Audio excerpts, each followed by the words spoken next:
אז יצאנו לדייט, אני והכפיל החתיך של ג'סטין ביבר. כאילו, ג'סטין ביבר ג'וד לאו כזה. יושבים, אני מזמינה רביולי בטטה מוקרם ברוטב רוזה ישר בתנור כזה, חתיכי כזה, מנה טעימה, כמובן שלא תהיה באיזושהי פטרוזיליה שלא תתקע לי בשיניים. וזורמים, השיחה זורמת, כולו 1.80 כזה, טובעת לו בעיני דבש מושלם. גם היסטורי כזה, כאילו גבר. קיצר, אנחנו יושבים וזה מסיימים את הדייט, ואז הוא מזמין אותי אליו הביתה. עכשיו, בחיים שלי אני לא עליתי לגבר הביתה. בחיים. דייט שמיני ואני לא עולה אליו הביתה. עליתי. עולים במעלית, פותחים את הדלת, אחלה דירה, כיפי, יש לה אפילו אקווריום כזה.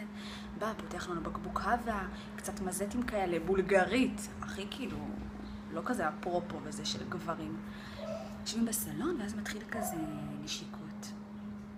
נשק אותי. נשקת אותו, נוגע לי כאן, נוגעת לו כאן. ולאט לאט העניינים מתחילים להתחמם, בכיף, באהבה. לא הייתה לי בעיה עם זה בכלל, מהרגע הראשון אני אמרתי שאין לי בעיה. די להיות חננה, די. מתחילה לגעת לו באזורים האינטימיים. מורידה את היד, ומתחילה למשמש, להדליק. עוד דקה ועוד דקה, ואני לא מוצאת את הסיטואציה. איננה. אז בראש שלי, אני חושבת, רגע, וואי, אולי זה מהאנשים האלה הלא בסדר שהם נולדו כזה עם איזושהי תסמונת שיש להם את בצורת כזה, ככה כאילו זה סנטים, אלה שעושים עליהם את הדוקומנטרי בערוץ 8, אבל גם זה לא היה. גם את הקיסם לא מצאתי. לא מצאתי כלום.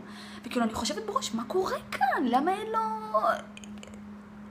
פין? ואז הבנתי.